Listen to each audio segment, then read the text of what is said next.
Olá, igreja, bom dia. Eu sou o Leandro, discípulo de Jesus, sendo um dia de cada vez surpreendido pelo amor do Pai, um amor que não se esgota, um amor interminável, criativo, surpreendente. Quero te convidar para nessa manhã abrir teu coração para Deus continuar falando contigo, né? Eu entendo que, sabe aquele processo que, não sei se tu faz, eventualmente eu faço de, quando vai tomar um chá ou um café, antes escaldar a xícara, né? Passar água quente ali, para que o líquido que venha naquela hora ali possa se manter mais tempo aquecido ali, né? E eu acredito que Deus fez isso, por isso que Deus não mandou Jesus logo de início. Eu acho que ele foi escaldando a humanidade com a bondade dele, né? Com a soberania dele, preparando a humanidade para receber a vida de Jesus. Jesus já veio faz tempo, e aí Deus continua escaldando o meu e o teu coração para que a gente perceba que esse amor ele pode fluir cada vez mais de dentro do nosso coração quando Jesus habita a nossa vida.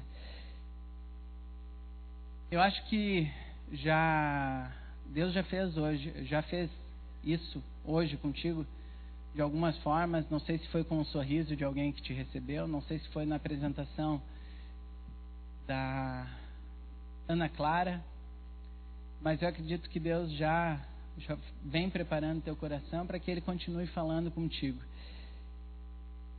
Tem dois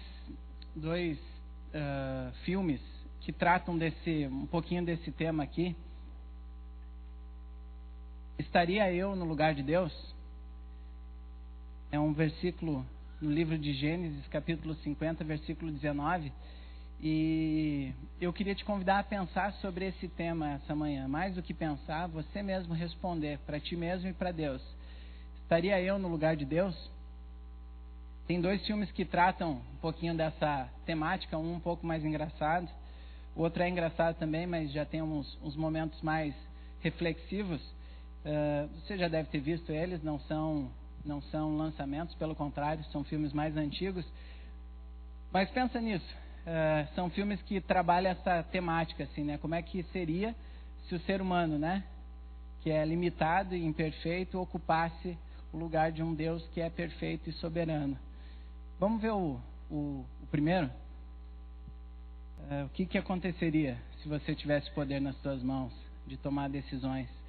Eu acho que todos nós já pensamos, se eu pudesse mudar isso, né? Se eu pudesse fazer isso ou aquilo diferente, né? Aqui é um filme muito engraçado, tem depois a volta do Todo-Poderoso, né? Vale a pena assistir também. E quando se fala sobre essa habilidade, vamos dizer assim, de alguma forma ocupar o lugar de Deus, uma das coisas que geralmente se fala é se eu pudesse voltar atrás no tempo, né? Se eu pudesse controlar o tempo de alguma maneira, né? E tem um outro filme que trabalha um pouco isso, que é o Clique. Vamos ver uma parte, e essa parte do filme é o momento em que o personagem ele percebe que ele pisou na bola e ele tenta voltar atrás em alguns momentos importantes da relação dele com o filho dele e da relação dele com o pai dele, tá? Então você vai ver se você ainda não viu esse filme, mas você vai ver ele ali controlando, né? Ele com o controle, controlando a velocidade com que acontece e dialogando com ele mesmo, já que ele pôde voltar no tempo e mexer com isso. Vamos ver essa cena. Deus, a gente quer te convidar para continuar essa conversa com a gente, nos ajuda a lidar com essa pergunta de uma maneira sincera. Mostra se de alguma maneira a gente está tentando ocupar o teu lugar, que a gente possa escutar a tua voz nessa manhã. Obrigado porque a tua voz não se limita a esse momento, pelo contrário, tu já vem falando com a gente há tanto tempo, mas é um outro momento importante e especial para concentrarmos a nossa atenção naquilo que tu quer falar com cada um de nós. Então, usa a tua palavra revelada, Deus. Ganha a atenção de cada um nessa manhã, para que essa resposta seja respondida de maneira sincera, e não só a resposta, mas decisões a partir dela. Pela tua graça e pela tua misericórdia, fala com a gente. É a nossa oração no nome de Jesus. Amém. Eu lancei essa pergunta para alguns amigos durante essa semana, né? Estaria eu no lugar de Deus? E pude pensar com eles sobre esse assunto, né? E eu queria ler para ti uma das respostas que eu tive. Já ocupei muitas vezes o lugar de Deus e acho que muitas vezes ainda ocupo. Essa pergunta me fez pensar se todos os dias eu tenho entregue a Deus o lugar dele na minha vida ou se tenho sido eu o Deus da minha vida. Trazendo essa reflexão para mim, para minha vida, eu tenho percebido Deus falar comigo o quanto que as minhas áreas de fragilidade têm a ver com justamente essa inversão.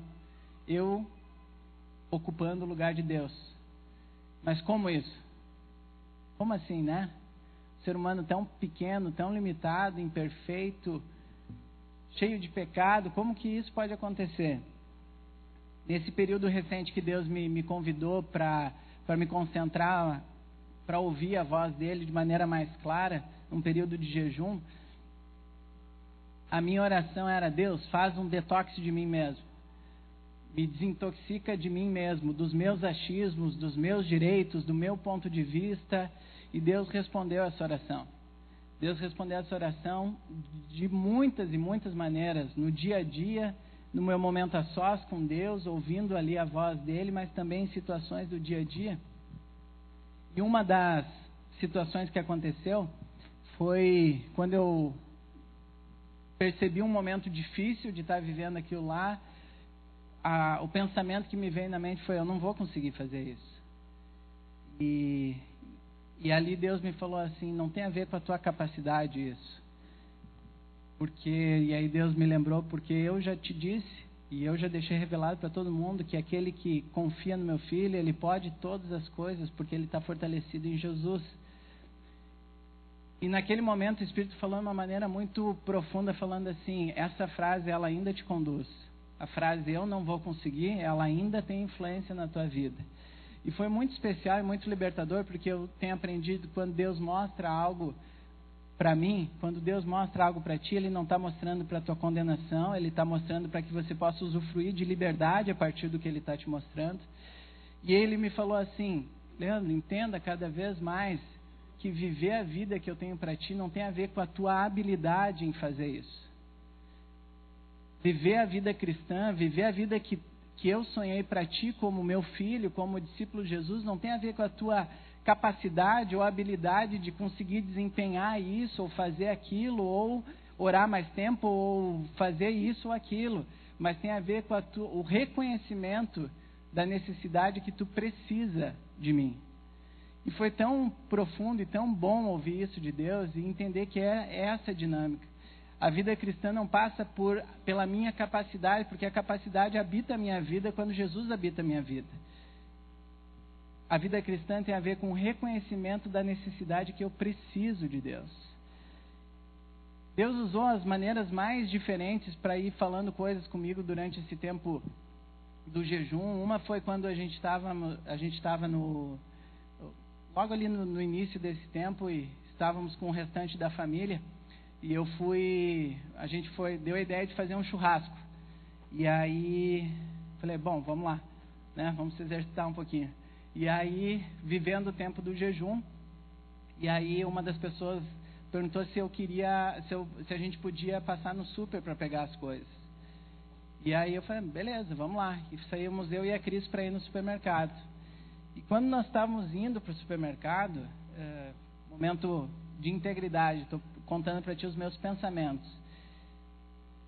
Eu comecei a me sentir mal mesmo assim. Estava começando a ficar bravo, e aí eu Não abafa os sentimentos, gente. Deus, me ajuda a entender por que eu estou ficando bravo. E comecei a ficar desconfortável e me sentindo mal. E aí eu vou te ser bem sincero, o pensamento que me veio na cabeça naquela... Não, mas daí tu está sendo boca aberta, né? E aí essa não é a voz de Deus. Porque como assim? E aí Deus começou a me mostrar que aquele sentimento de estar brabo é porque eu comecei a pensar, bom, eu já não ia comer. Aí eu já ia ajudar a assar. E aí eu ainda vou pagar a conta? E eu olhei para aquilo e aí Deus falando assim, tu vê que jeito mesquinho de servir? Vê que jeito limitado, porque só porque tu não vai ter algum tipo de benefício com isso, já está ficando desse jeito.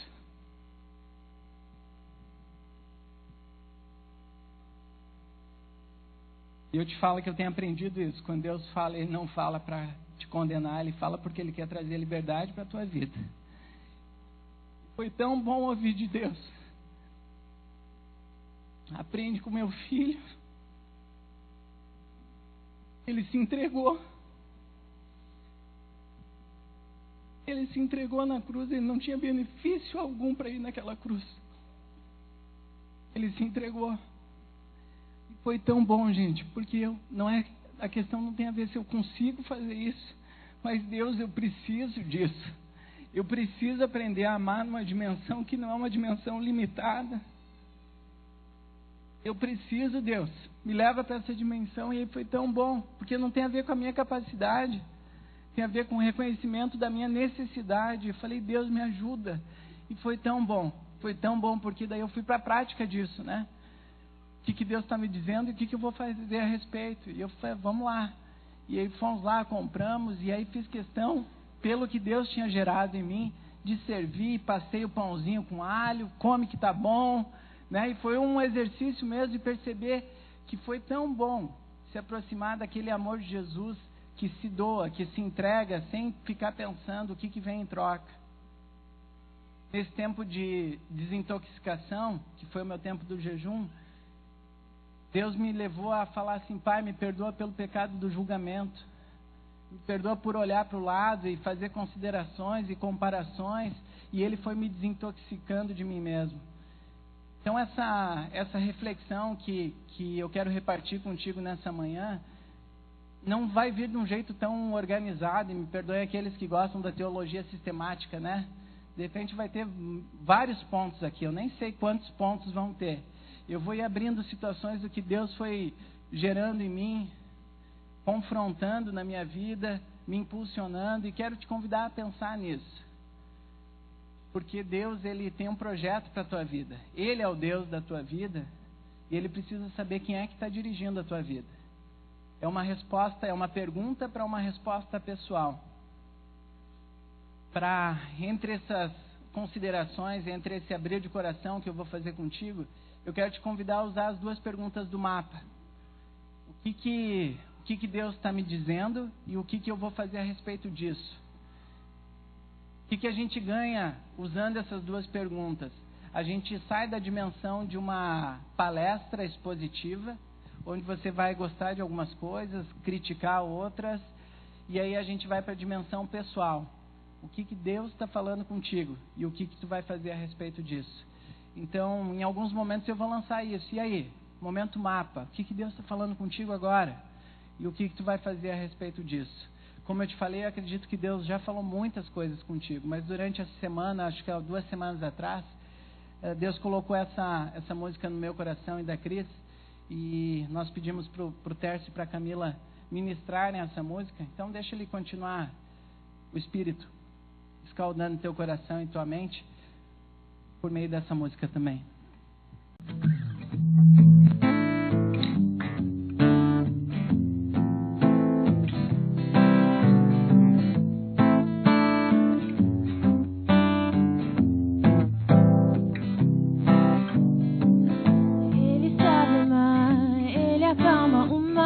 Por você pode fazer até o sol parar. Ele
sabemos.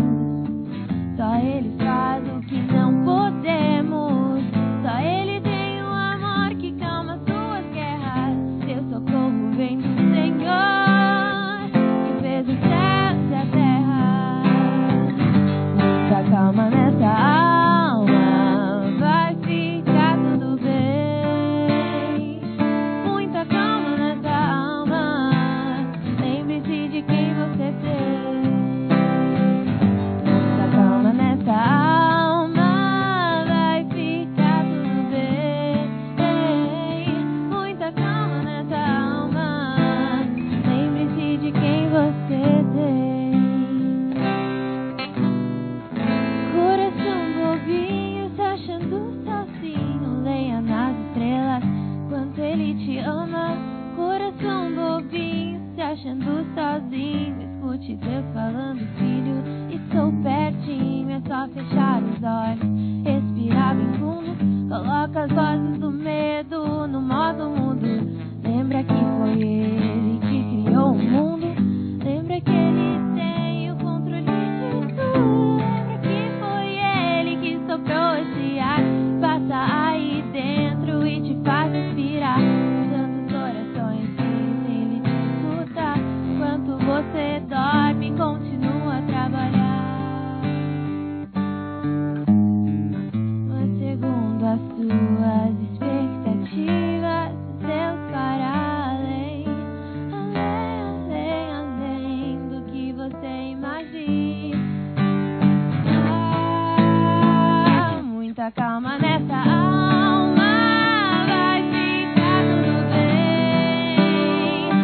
Muita calma nessa alma, lembre-se de quem você tem. Muita calma nessa alma, vai ficar tudo bem. Muita calma nessa alma, lembre-se de quem você tem. Lembre-se de quem você tem. Lembre-se de quem você tem. Estaria eu no lugar de Deus? Essa declaração saiu da boca de José, tá? Um homem que... Nós vamos passear, tá? Esse é o versículo principal, mas o que eu vou te convidar a ver na vida de José e das pessoas que estão envolvidas nessa história, começa lá em Gênesis 37 e vai até Gênesis 50, tá? Então nós vamos destacar alguns pontos aqui. Quem é José, né?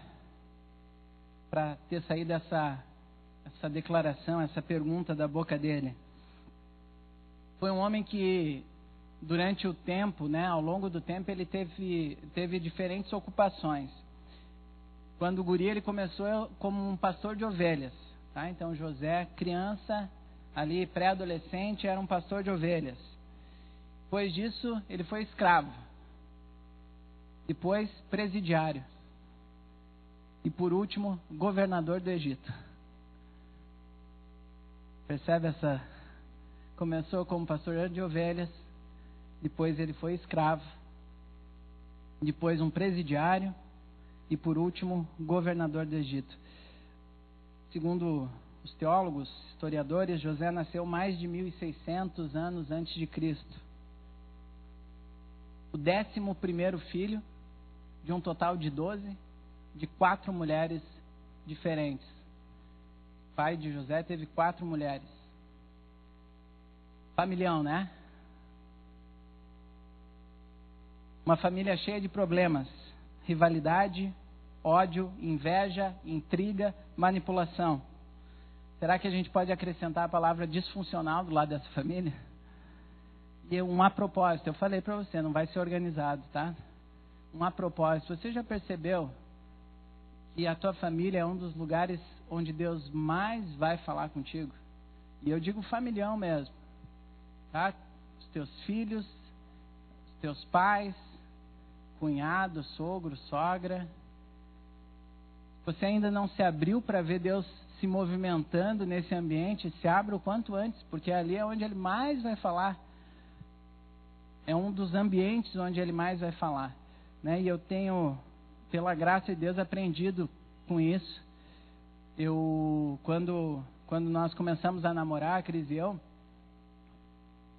vinha eu sou natural do Mato Grosso do Sul, mas morei muito tempo, praticamente até vir para Porto Alegre, em Carazinho, no interior do estado. E eu vinha num embalo de ouvir de muitas pessoas que eu era o queridinho das mães das minhas amigas. Então, constantemente eu ouvia assim, o Leandro é o genro que toda sogra gostaria de ter. Então, sempre ouvi muito isso. Só que esqueceram, eu acho, de contar isso pro meu sogro, entendeu? Quando nós nos encontramos, eu vinha no embalo e ele não tinha todo esse pano de fundo. E durante muito tempo, somos casados desde 2008. Eu sou ruim para fazer as contas assim. Somos casados desde 2008, mas nesse tempo de namoro e casamento, por muita imaturidade emocional minha, eu lidei mal com isso, assim. Por não ser, assim, festejado quando comecei a namorar com a Cris, né? Quando pedi ela em namoro, quando eu pedi ela em casamento. O que eu escutei do meu sogro nesse momento foi, olha, juízo. E eu estava esperando algo mais, assim, né? E aí Deus foi falando assim, eu preciso te tratar, Leandro. Eu preciso gerar maturidade emocional na tua vida. Eu preciso fazer tu crescer. Isso tudo é restauração de Deus. Então, se você ainda não abriu o teu olhar para perceber que Deus age de maneira muito profunda nas relações familiares, se abra o quanto antes. Se abra o quanto antes, porque tu vai ver Deus falando contigo, querendo gerar restauração, crescimento pessoal na tua vida e que isso respingue nas pessoas que estão perto de ti, na tua casa, na tua família. Gênesis 37, a gente começa a ver as consequências desse familhão. As consequências de como isso afeta diretamente a vida desse José. Ali, no caso, um pré-adolescente. A Bíblia conta que ele era o preferido do pai. Né? Então, naquela época, todos tinham túnicas, né? E um manto. E a roupa de José era uma roupa diferente. Então, os irmãos de José percebem isso. Percebem que o pai estava dando moral para o guri ali. Né? E começa a ter esse clima de animosidade entre eles. A relação entre José e os outros irmãos não era uma relação legal. Era uma relação muito tensa. E aí José tem um sonho. E ele conta esse sonho para os irmãos. Ele chega e fala assim, gente, seguinte, eu tive um sonho. E o sonho é o seguinte, nós estávamos num campo, colhendo trigo. E aí, de repente, o meu feixe de trigo fica de pé. E aí os feixes de trigo de vocês vêm todos pertinho do meu feixe de trigo e se curvam diante do meu feixe de trigo. A Bíblia não fala, José com o coração orgulhoso contou o sonho. Consegue imaginar o orgulho ali naquele momento? Porque ele era o filho preferido do pai, os irmãos sabiam disso, e ele conta esse sonho. Então, assim, a gente não pode afirmar com certeza absoluta, porque não aparece essa palavra, mas eu acredito que tinha, assim, um misto de imaturidade juvenil com orgulho. E aí José tem outro sonho. E aí ele fala, galera, tive outro sonho. Ó, venham aqui. Agora não é mais feixe de trigo. Agora é o seguinte. Agora é o sol, a lua e 11 estrelas. Todas se curvam diante de mim.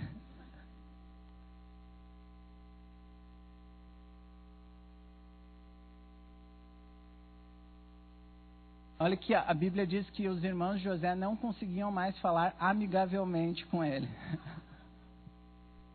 Eu estou cada vez mais apaixonado pela Bíblia porque ela conta ali com integridade. O processo acontecendo, as intrigas acontecendo, né, os desafios de relacionamento acontecendo. E fala que eles começaram a odiar José mais ainda. Eles começaram a alimentar esse tipo de sentimento. Eles estavam no campo trabalhando e José não estava lá, né? Já não ajudou de novo a situação. E aí o pai de José fala, José, vai lá, vai ver teus irmãos. E aí ele vai atrás dos irmãos. Gênesis 37, 18 diz assim: mas eles o viram de longe e antes que chegasse, planejaram matá-lo. Percebe? O sentimento alimentado gerou uma atitude e um plano de ação. Vamos matá-lo. Se a gente fosse contextualizar, né, é como se eles tivessem feito um grupo do WhatsApp, né, os irmãos, para decidir o futuro de José, né? E aí o nome do grupo seria: como é que nós vamos matar José? E o detalhe, só não adicionaram o José nesse grupo, porque eles começaram a conversar e o que nós vamos fazer? E veio uma outra ideia, né? Decidiram primeiro jogar no poço. Joga no poço, né? Vamos para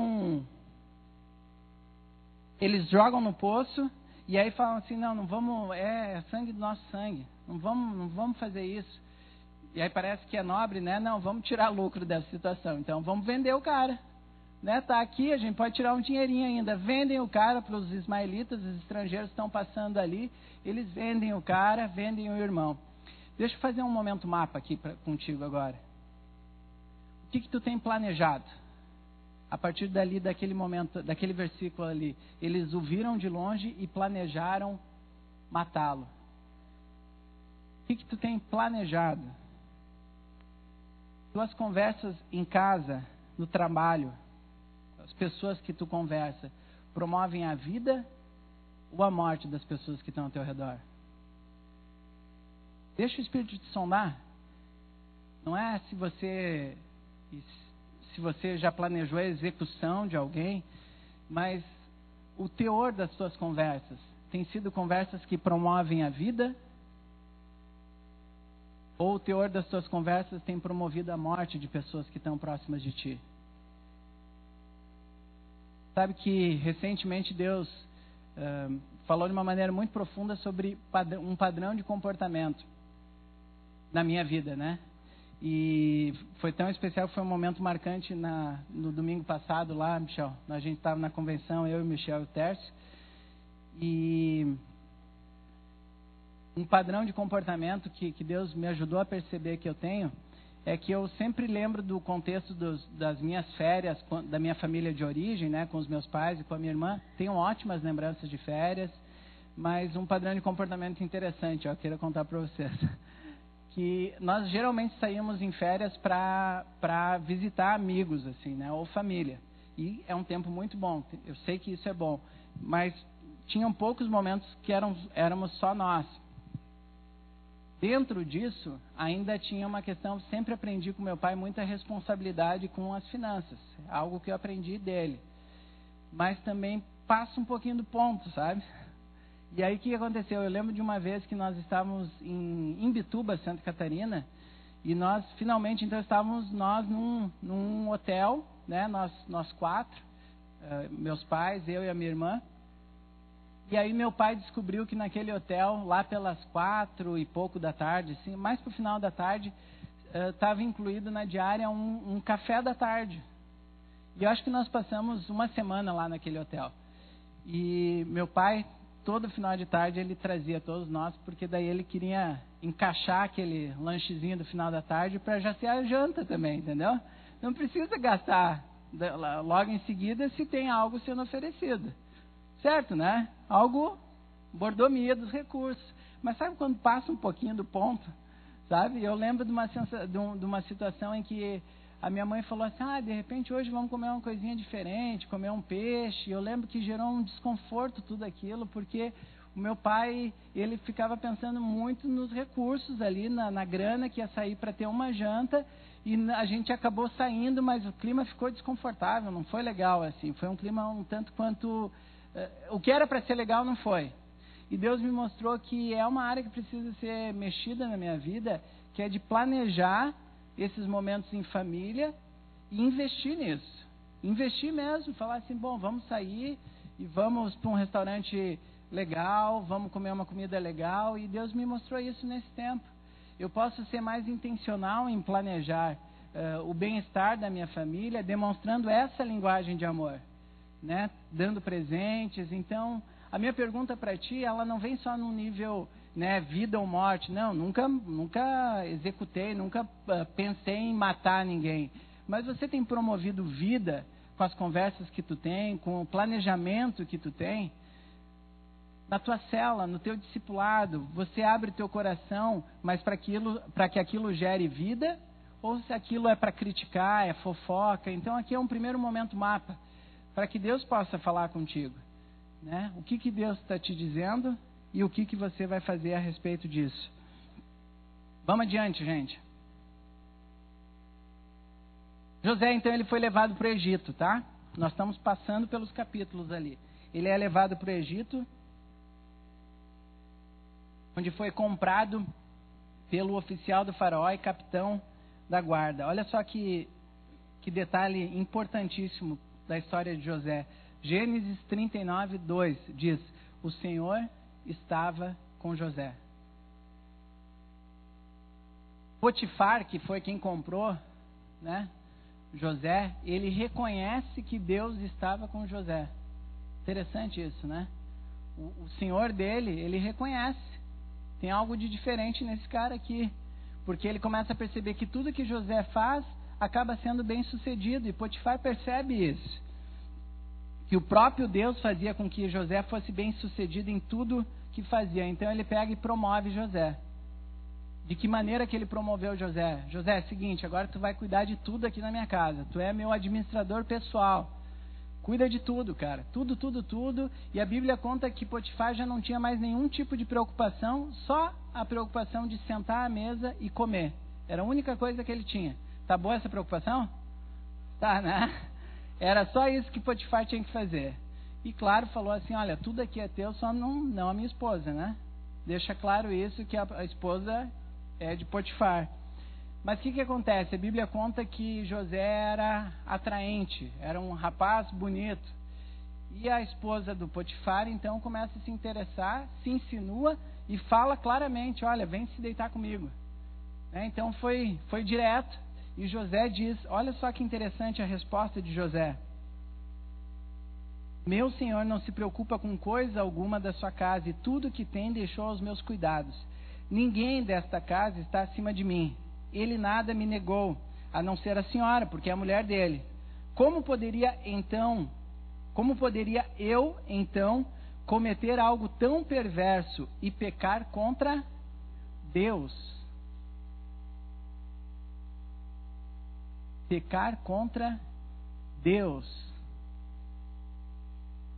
José aprendeu a lição, gente.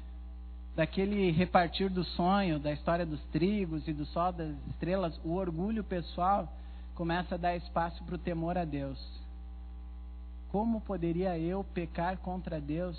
Ninguém estava olhando, gente.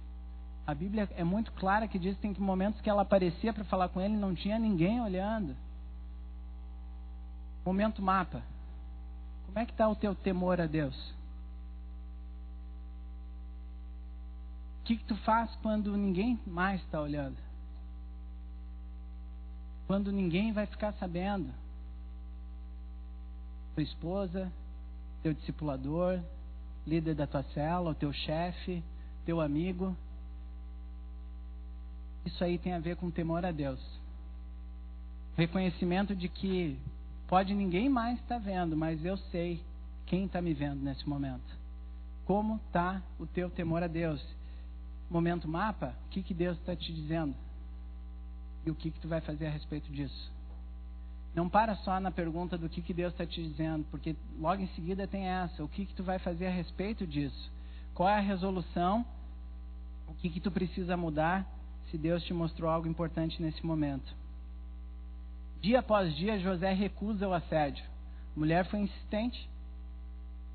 Não parou na primeira tentativa, diz que dia após dia José recusava o assédio dela e diz que ele, inclusive, já evitava ficar perto dela, porque de tal era a intensidade que a mulher estava fazendo aquele assédio. Aí ela tenta uma última cartada, num outro momento em que não tinha mais ninguém em casa, e ela vai para cima dele e ele corre naquele momento, né? Ela corre, só que ela consegue ficar com um manto que ele estava, e aí ela inventa uma história, fala, chame os empregados, né? E conta, olha, esse jovem hebreu que está aqui dentro de casa, ele tentou me desonrar, ele tentou me abusar, inverte a história, mente, e essa história, então, ela é repetida pela mulher de Potifar para Potifar. Olha, seguinte, esse teu administrador pessoal aí, ele tentou me abusar. Mentira. A mentira acontecendo, Potifar fica indignado, tá certo, né? Fica indignado naquele momento, brabo, e coloca José na prisão. José, então, de escravo que tinha sido, agora é presidiário, né? Vai para a prisão de forma injusta. Gente, ele não merecia estar lá. José não merecia estar naquela prisão. Ele não fez nada de errado, pelo contrário. Mas a gente começa a ver na vida de José algo que começa a ser construído. Presta muito atenção nisso. A postura de um homem que faz do contratempo um avanço. A postura de um homem que não fica perguntando, gastando muito tempo para entender os motivos, mas que se posiciona de o que eu vou fazer agora.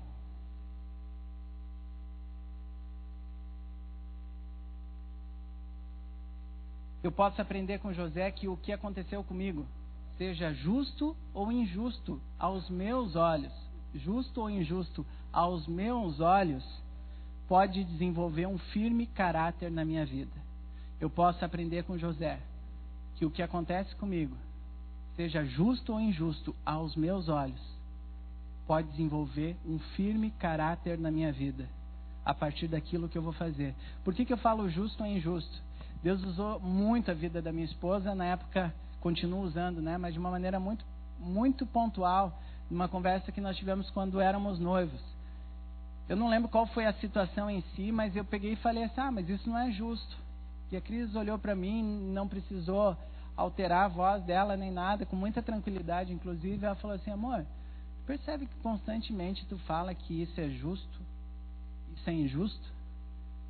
E aquela pergunta dela mexeu comigo, e eu, além de conversar com ela, fui conversar com Deus também, e Deus me mostrou o quanto que aquilo me levava ao pecado do julgamento, o quanto que aquilo que me paralisava, me fazia comparar, analisar situações, e eu não sei se você sofre desse mal, e eu quero te dizer que é um mal, porque o teu senso de justiça, assim como o meu, ele é no mínimo limitado, porque você como eu não conhece tudo, e quase sempre o teu senso de justiça e o meu ainda é deturpado, não é só limitado, porque há no ser humano uma tendência de olhar para a situação e considerar ela injusta se ela não for boa para mim.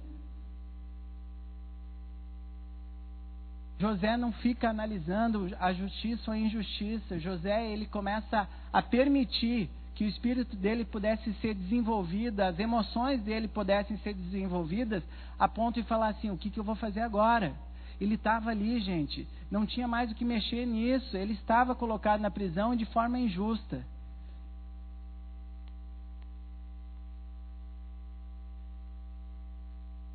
Os 3 primeiros passos do Celebrando a Restauração, eles nos encorajam a resoluções de renúncia e de entrega, tá? Vou ler aqui para você. O passo 1 diz assim: admitimos ser impotentes diante de nossos vícios e comportamentos compulsivos e que nossas vidas se tornaram ingovernáveis. Passo 2, viemos a acreditar que um poder superior a nós poderia restituir a nossa sanidade. E o passo 3, decidimos entregar nossas vidas e nossas vontades ao cuidado de Deus. Tem gente que relaciona esses passos apenas com uma pessoa que ainda não conhece a Jesus. Tem nada a ver com isso. Tem a ver com a pessoa que ainda não conhece a Jesus? Sim, mas tem a ver comigo e contigo que já é discípulo de Jesus e que um dia de cada vez precisa ter sinceridade para ser checado no coração se eu estou ocupando o lugar de Deus ou se eu estou entregando para Ele o lugar dele na minha vida. O passo 1, o passo 2 e o passo 3 nos convidam a abrir mão da ilusão do controle, a não ocupar de forma ilusória, mas ainda assim achando que está ocupando o lugar de Deus. Esses 3 passos são passos para serem vividos diariamente, um dia de cada vez. Deus, eu não sou Deus, eu não sou Tu. Eu preciso de Ti na minha vida. Esse reconhecimento. pastor Carlos Macor fala que o mundo é um lugar perfeito para eu entender que eu não sou Deus. Você já chegou a essa conclusão? O mundo é um lugar perfeito para eu reconhecer que eu não sou Deus.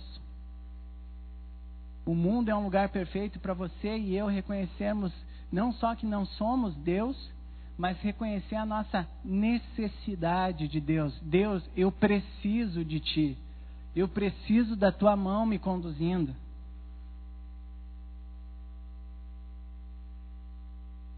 O relato da história de José segue. Ele ficou na prisão, mas o Senhor estava com ele. Olha ali, Gênesis 39, 20, 21 diz: José ficou na prisão, mas o Senhor estava com ele e o tratou com bondade, concedendo-lhe a simpatia do carcereiro. Você percebe o fio condutor de Deus na tua história nos momentos difíceis? Porque o mas de Deus nos lembra da graça dele. O mas de Deus nos lembra da soberana vontade dele, conduzindo a nossa vida nos momentos que são os pontos baixos. José estava na prisão, mas o Senhor estava com ele. Fulano está sem um emprego, mas o Senhor está com ele. O casamento está difícil, mas Deus continua com a gente. O relacionamento entre pai e filho está difícil, mas Deus está aqui comigo. Você percebe o fio condutor de Deus na tua história? E mais do que perceber, eu quero te desafiar um outro momento mapa. O que Deus está te dizendo e o que tu vai fazer a respeito. Mais do que perceber, porque daqui a pouco tu está num momento e fala assim, não, cara, não percebo o fio condutor de Deus na minha história em nada, só tem ponto baixo, só tem coisa ruim, como é que Deus vai estar nisso? Pela fé, tu quer abrir mão da ilusão do controle da tua vida e confiá-la ao único Deus Todo-Poderoso? Pela fé tu quer fazer isso? Tu quer tomar essa resolução? Porque aquele clique, o filme que a gente viu no início, cada um tem o seu.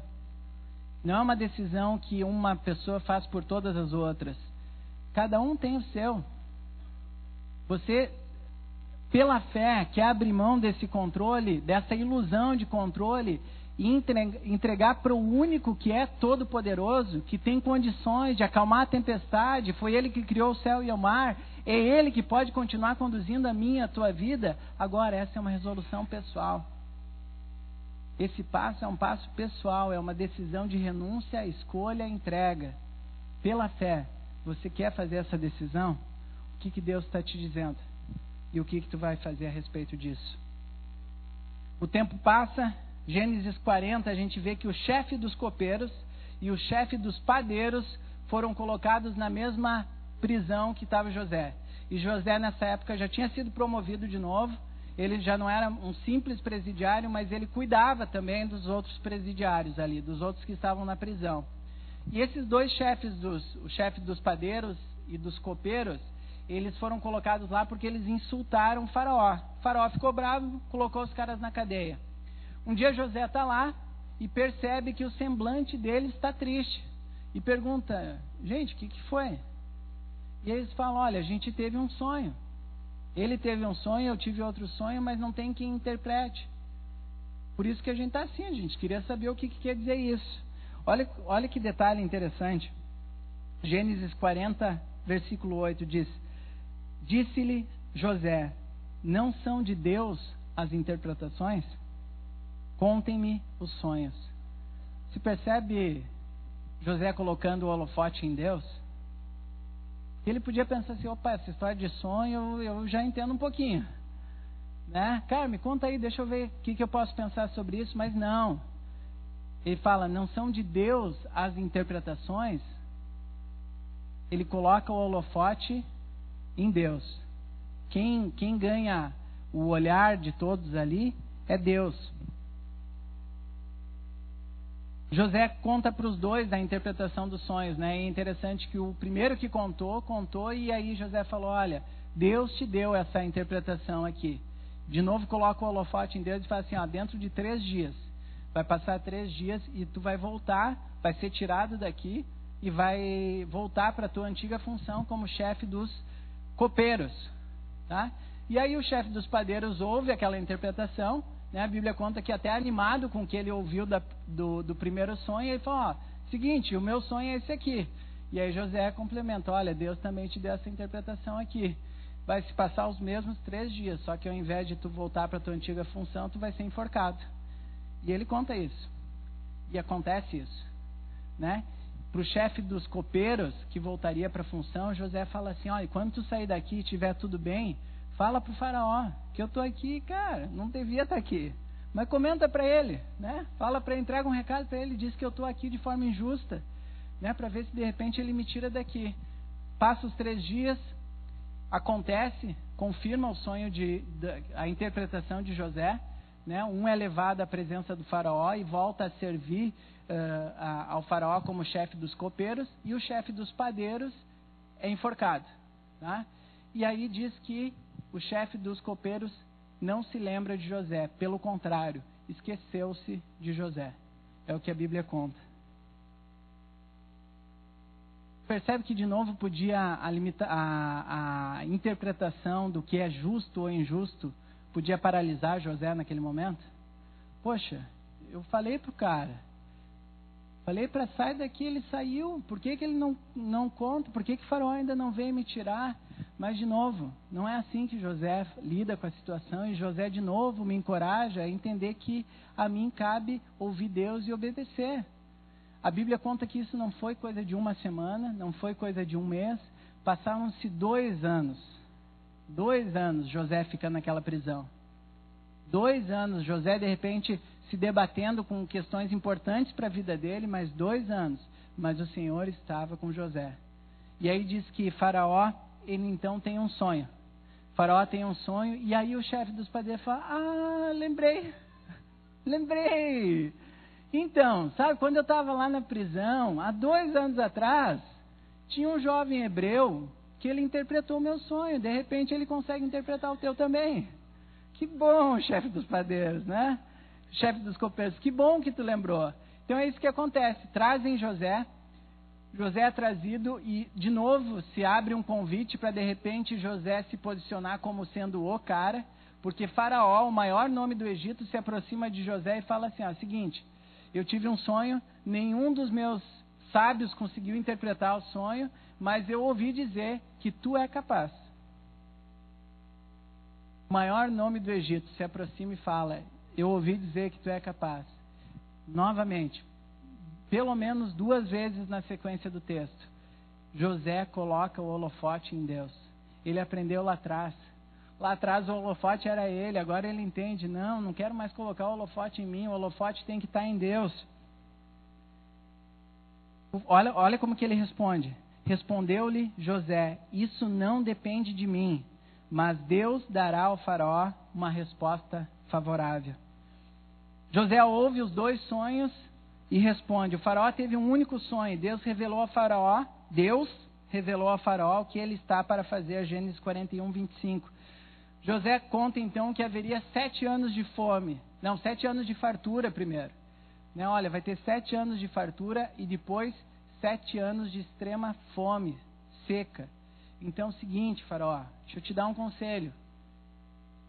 Nesses primeiros 7 anos, coloca um cara para coordenar tudo isso aí, com supervisores, e 1/5 da produção sempre reserva, sempre provisiona isso, para que possa se ter esse alimento para os 7 anos de fome que vão vir logo depois. O plano pareceu bom ao faraó e a todos os seus conselheiros. Disse, pois, Faraó a José, versículos 39 a 41, do capítulo 41.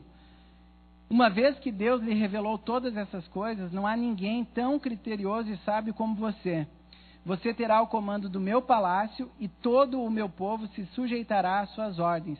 Somente em relação ao trono serei maior que você. Entrego a você, José, agora o comando de toda a terra do Egito. Que tal esse plano de reinserção social de Deus, né? Presidiário. uma única entrevista de emprego, né? Com o faraó e seus conselheiros. E ele é promovido de presidiário a governador do Egito. Isso não foi construído ali naquele momento. Isso foi o caráter de um homem sendo lapidado, o caráter de um homem disponível para falar assim: Deus, eu só quero obedecer. Eu não quero mais holofote em mim, eu quero te servir. Eu quero planejar o que é bom, eu não quero planejar as coisas para a morte, eu quero planejar a vida das pessoas que estão ao meu redor. E José é promovido de presidiário para governador do Egito. Gente, o tempo de Deus é diferente. Nós ouvimos há 2 semanas a mensagem de Jesus acalmando a tempestade e acalmando, caminhando sobre o mar. E aquele dia a gente foi lembrado que o tempo de Jesus é diferente e a maneira que ele me socorre também é diferente daquilo que eu posso imaginar, porque ele é Deus. Ele não se limita ao tempo.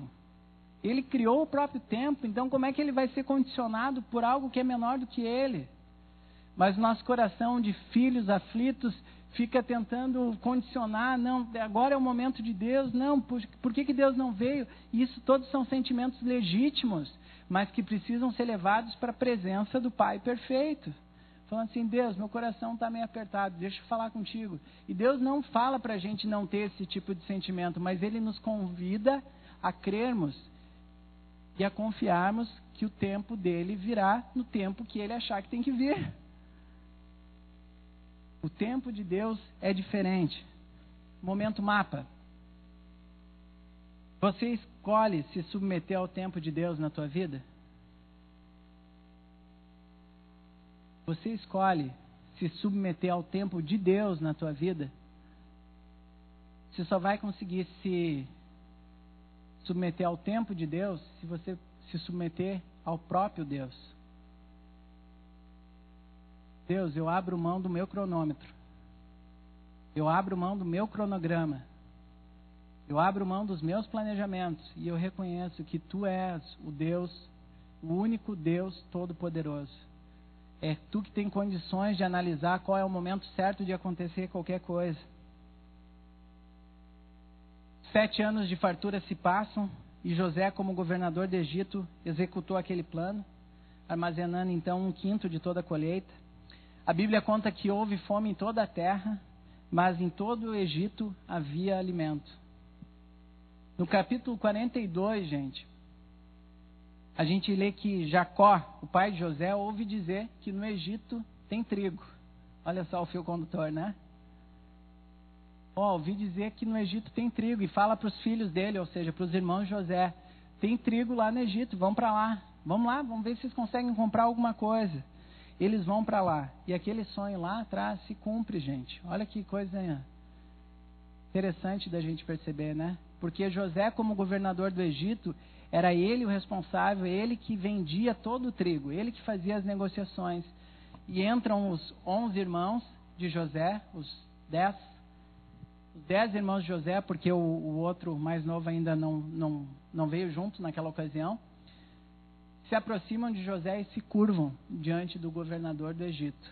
E a Bíblia conta que José reconheceu seus irmãos, mas eles não o reconheceram. E o que a gente acaba lendo nas páginas seguintes, gente, é o desenrolar de um processo de cura tão intenso. Tão intenso. Eu queria te encorajar a ler do capítulo 37 até o final, até o capítulo 50, mas do processo de cura da alma de José e da alma das pessoas que estão envolvidas naquela situação. O processo de cura de José com relação ao perdão, com relação à decisão de perdoar os irmãos, é algo muito profundo. Eu acho que tem alguns teólogos que dizem que José testou o coração dos irmãos naquele lance da bagagem, de colocar. Eu acho que José ressentiu em alguns momentos. Tá? E como alguém que luta contra o ressentimento, dá para perceber algumas aparições do ressentimento na postura de José com relação aos irmãos. Então, os capítulos que se seguem ali contam isso, o processo de cura, e o processo de cura não é fácil, o processo de cura não acontece de forma instantânea, é uma dinâmica de decisões de falar assim: Deus, trata o meu coração, Deus, me ajuda a perdoar, Deus, me ajuda a sair do trono de juiz, Deus, me mostra que tu é Deus. Ou como a gente fala, deixa Deus ser Deus. Deixa Deus ser Deus. O processo, ele é contado. E diz assim, ó, no capítulo 45, do 1 ao 3, talvez um dos ápices da história. A essa altura, José não podia mais conter-se diante de todos os que ali estavam e gritou: façam sair a todos. Assim, ninguém mais estava presente quando José se revelou a seus irmãos. E ele se pôs a chorar tão alto que os egípcios o ouviram. E a notícia chegou ao palácio do faraó. Então disse José a seus irmãos: eu sou José. Meu pai ainda está vivo? Mas os seus irmãos ficaram tão pasmados diante dele que não conseguiram responder-lhe. Consegue imaginar a intensidade desse momento? Tantos anos tinham se passado, a verdade estava sendo trazida à tona naquele momento. Continua o texto e eu queria que tu prestasse atenção nisso. Olha quem toma a postura da reconciliação. Cheguem mais perto, disse José. Isso ganhou a atenção do meu coração. Ele tinha todo o poder ali.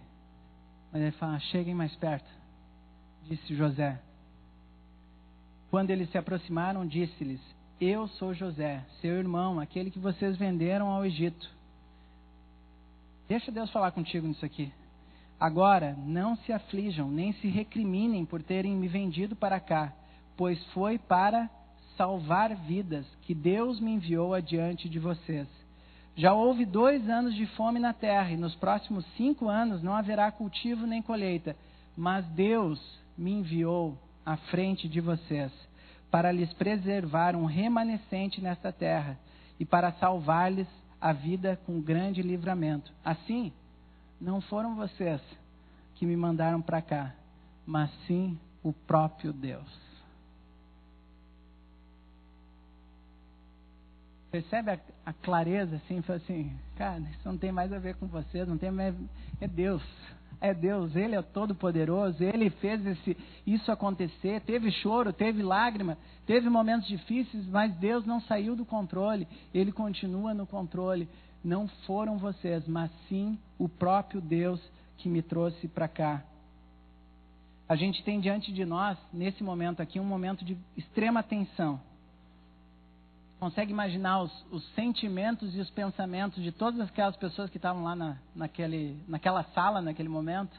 A intensidade dos pensamentos, tudo que estava acontecendo. José foi aprendendo em cada situação, em cada etapa da vida dele, a não ocupar o lugar de Deus. Pelos lugares que ele passou, pelas situações que ele passou, de forma justa ou injusta, ele foi decidindo não mais ocupar o lugar de Deus e deixar Deus controlar a vida deles.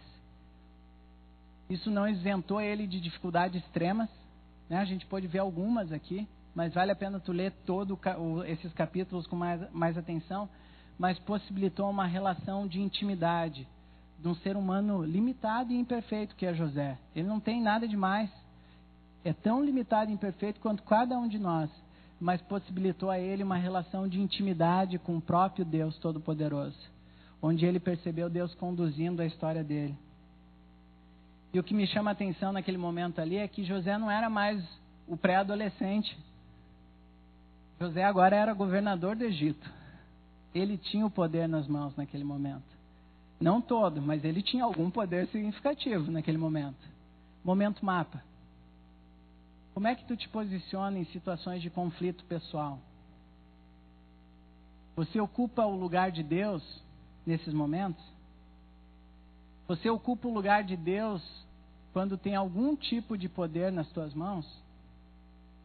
Quando você pode fazer algo, tem algum tipo de poder, porque tu não tem todo, mas tu tem algum tipo de informação, algo que possa te gerar um poder naquele momento, como é que você lida com isso? Romanos 12, só escuta. O amor deve ser sincero. Odeiem o que é mal, apeguem-se ao que é bom. Dediquem-se uns aos outros com amor fraternal. Prefiram dar honra aos outros mais do que a si próprios. Nunca lhes falte o zelo, sejam fervorosos no espírito, sirvam ao Senhor. Alegrem-se na esperança, sejam pacientes na tribulação, perseverem na oração.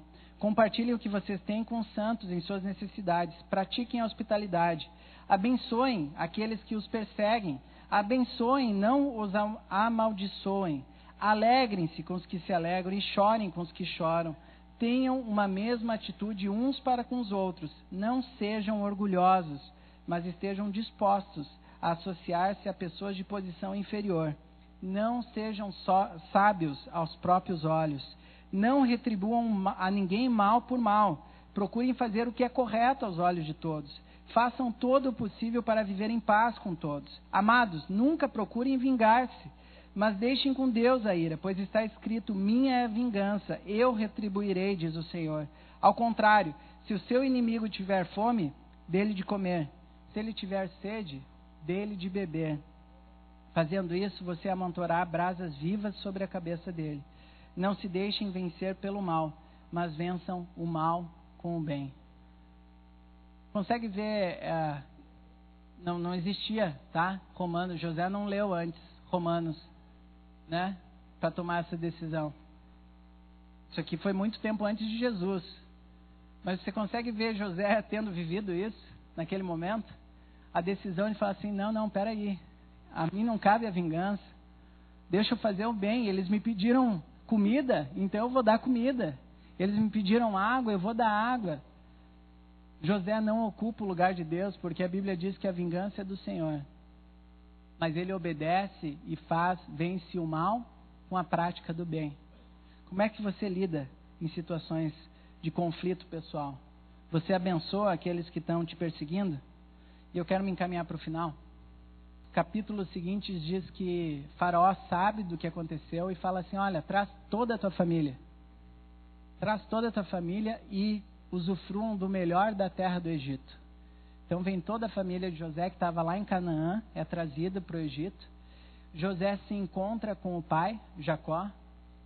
A Bíblia, em um versículo, conta a intensidade desse encontro. Gênesis 41, 29, né? Tentar imaginar o encontro do pai com o filho depois de tanto tempo, tanta intensidade de história. Os anos de fome, eles perduram, né? Tinham mais 5 anos de fome pela frente, mas por causa do estoque há a manutenção da vida. O pai de José chegou a viver 17 anos ainda na terra do Egito. Estou te dando contexto só para te levar para o desafio final agora, tá? 17 anos, e aí o pai de José falece. E ele tinha pedido: olha, quando eu morrer, me levem lá para a terra da nossa família, me sepultem lá em Canaã.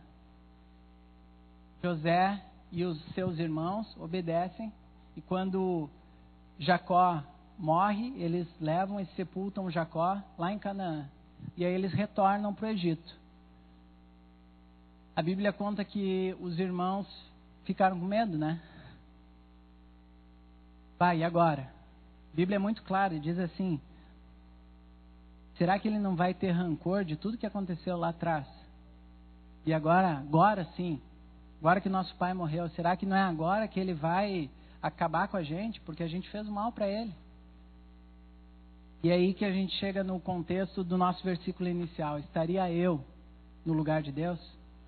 A Bíblia conta que os irmãos, então, de José vieram até ele, se prostram diante dele, disseram: aqui estamos, somos teus escravos.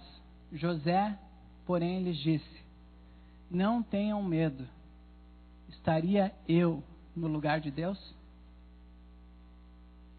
Vocês planejaram o mal contra mim, mas sempre tem um mas de Deus. Mas Deus o tornou em bem, para que hoje fosse preservada a vida de muitos. Vocês planejaram o mal contra mim, mas Deus o tornou em bem, para que hoje fosse preservada a vida de muitos. A Bíblia conta que todos que foram da família de Jacó para até o Egito, naquele tempo de seca, foram quase 70 pessoas. Somando José e os seus 2 filhos, foram 70 pessoas. Minha pergunta é, aquilo que José fez, protegeu só a família de José? Não, né? A gente viu que em toda a terra havia fome, mas que aquilo que Deus tinha revelado lá atrás e que pela obediência José fez com que a vida de muitos fosse preservada, e não só os 70 que eram da família de José.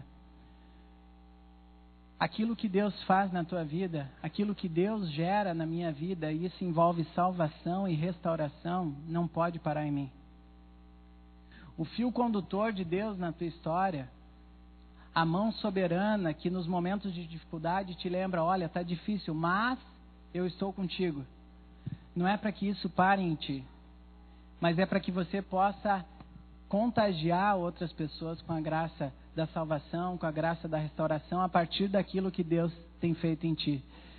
Uma pessoa uma vez ilustrou o que é nós nos aproximando de Jesus. Falou assim, é como se fosse um monte de mendigo, tá? Um monte de gente, morador de rua, que não tem o que comer, que não tem o que beber, mas que de repente descobre que, opa, ali tem comida. Chega lá. Há algum mérito nessa pessoa por voltar e falar assim, gente, eu descobri onde tem comida, é lá. E é isso que a gente faz quando a graça de Deus nos alcança. É isso que a gente faz quando o perdão de Deus, a cura de Deus alcança a minha mente, o meu coração. Eu não estou falando só de salvação, estou falando daquilo que Deus tem feito hoje na tua vida. É você e eu que somos tão necessitados, tão mendigos, tão carentes da provisão de Deus. E a gente descobre, opa, tem comida aqui. Gente, fulano, vem para cá, eu descobri que tem comida aqui. Então, quando a gente fala sobre abrir casa, abra a sua casa para receber amigos, faça uma célula, abra a sua agenda para discipular pessoas, para ser discipulado. Isso não tem a ver com o protocolo de uma igreja que quer viver um modelo ou alguma coisa desse tipo, mas tem a ver com o princípio de entender, eu recebi de graça, eu vou dar de graça.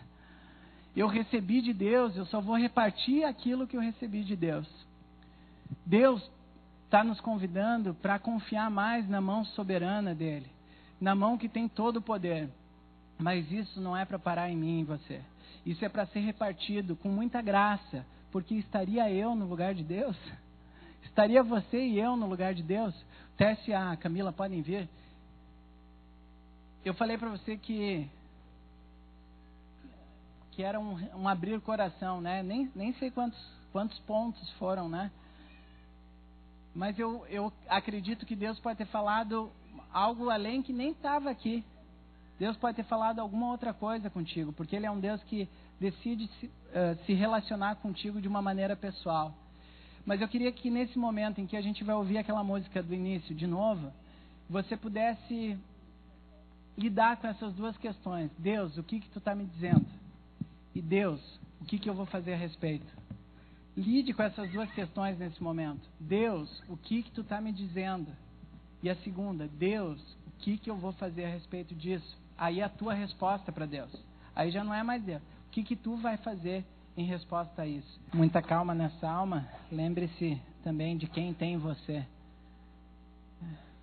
Nas mãos de quem você está. Lembre-se de que Ele é um Deus de amor. Eu quero terminar esse momento te convidando para pelo menos 2 desafios. Deus pode ter falado tantos outros contigo, né? Mas essa equipe que está aqui de amarela faz parte de uma ideia que nós planejamos para cuidar de vidas, né? Talvez não seja a melhor, talvez existam outras formas, né? Mas as pessoas que estão aqui estão para receber com um abraço e orando com pessoas que nessa manhã querem falar assim, eu ainda tenho o controle da minha vida nas minhas mãos. E nessa manhã eu quero falar assim, Deus, eu quero te entregar a ilusão do controle da minha vida. E pela primeira vez estão falando assim, Deus, eu entendi que por conta própria não dá. Eu entendi que eu sou muito pequeno para lidar comigo mesmo. Eu entendi que eu sou muito imperfeito para lidar com os meus próprios pecados. Eu preciso de alguém maior do que mim mesmo. Então, tem alguém que nessa manhã entendeu Deus falando contigo sobre isso e você quer entregar a sua vida para Jesus, nós queremos te receber aqui, orar contigo, pegar o teu contato para poder te ajudar nessa caminhada que ela é diária, ela é um dia de cada vez. Alguém nesse momento que queira vir aqui receber um abraço, respondendo ao que Deus colocou no teu coração, e essa equipe aqui faz parte desse acolhimento, para falar assim, nós estamos contigo, nós estamos querendo viver isso contigo. Se você entendeu a voz de Deus falando contigo, venha para cá, a gente quer orar contigo. Oi, Simone, tudo bem? Oi, Michel. Queremos orar contigo. Tem mais alguém que tomou essa decisão pela primeira vez, entregando? O controle ele é teu. Você precisa tomar essa decisão. Tem alguém que tomou essa decisão pela primeira vez?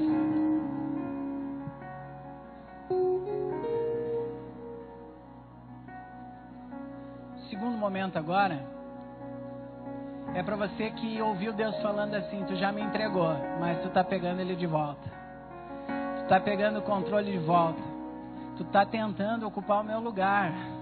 E não é aí, cara. Não é aí que tu vai ver a mão de Deus agindo sobre a tua vida, porque aquele lugar já está ocupado por ti, pelos teus achismos, pelos meus achismos. E Deus está falando assim, sai daí. Deixa eu ser Deus. Deixa eu te conduzir, deixa eu trocar a ansiedade pela paz que excede todo entendimento. Deixa eu trocar a crítica e o julgamento por palavras que são palavras de bênção, palavras que vão abençoar a vida de outros. Sai daí. Deixa eu trocar a tua preocupação limitada com a minha provisão inusitada. Deixa eu ocupar o meu lugar na tua vida. Deixa eu ser o teu Deus. Nós vamos cantar agora essa música, e durante essa música, você que ouviu de Deus falando assim, tu tá pegando o controle de volta. Tu tá pegando a ilusão do controle. Esse momento aqui é para te encorajar a resoluções práticas, falando assim, Deus, só tu és o Todo-Poderoso Deus. E aquilo que tu tá gerando em mim, Deus, não é para parar em mim. Quem sou eu? Quem sou eu para limitar aquilo que tu quer fazer na vida de outras pessoas, por meio de outras células, por meio de outros discipulados? Deus, só tu és Deus, o Todo-Poderoso Deus. Se você entendeu Deus falando contigo, eu quero já te convidar a ficar de pé e que você possa cantar essa música como uma resolução pessoal. Se você entendeu Deus falando contigo para abrir mão da ilusão do controle, para que outras e outras vidas possam ser abençoadas por meio da tua vida, quero te convidar a vir para cá, para que a gente juntos possa orar nesse momento, para que Deus continue o agir dele em nós. Convidar que juntos a gente cause confusão no inferno. Deixa eu te falar por quê. Quando a gente reconhece Deus na nossa história, nos momentos difíceis, nos pontos baixos,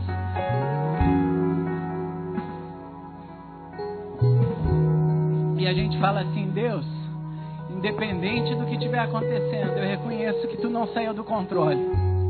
Sabe por que isso causa confusão no inferno? Porque consegue imaginar lá no inferno falando assim, pô, mas o cara tá mal, tá sem emprego, o cara tá com o casamento bagunçado e ainda tá falando glória a Deus? Ainda tá falando que Deus tá no controle? Que é isso? Que relacionamento com Deus é esse? Eu quero te convidar para que nós juntos possamos ser uma igreja que cause confusão no inferno. Que fale assim, Deus, a nossa vida está aqui para te servir, Deus. Nós queremos só que isso não pare em nós, Deus. Nós só queremos que isso não pare em nós, Deus. Aquilo que tu está fazendo em mim não pode parar em mim, Deus. Então me perdoa do julgamento, Deus. Me perdoa de críticas infundadas, Deus. Aquilo que me alcançou precisa alcançar outros. Deus, faz isso em nós. Faz isso em nós para que nós possamos deixar Deus ser Deus. Deixar Ele nos cuidar, deixar Ele ser o Deus Todo-Poderoso. Para que a gente possa só abençoar outros, falando assim, vem cá, eu já descobri onde tem comida. Eu já descobri onde tem água. E é ali na presença de Jesus. É ali com Ele, vem cá, vem junto. E a gente poder abençoar e abençoar outros. Peça para Deus. Não tem a ver com capacidade, lembra disso. Não tem a ver com a tua habilidade de conseguir fazer isso, mas tem a ver com o reconhecimento da tua necessidade. Falando, Deus, eu preciso de Ti. Eu preciso deixar que Tu ocupe o Teu lugar na minha vida.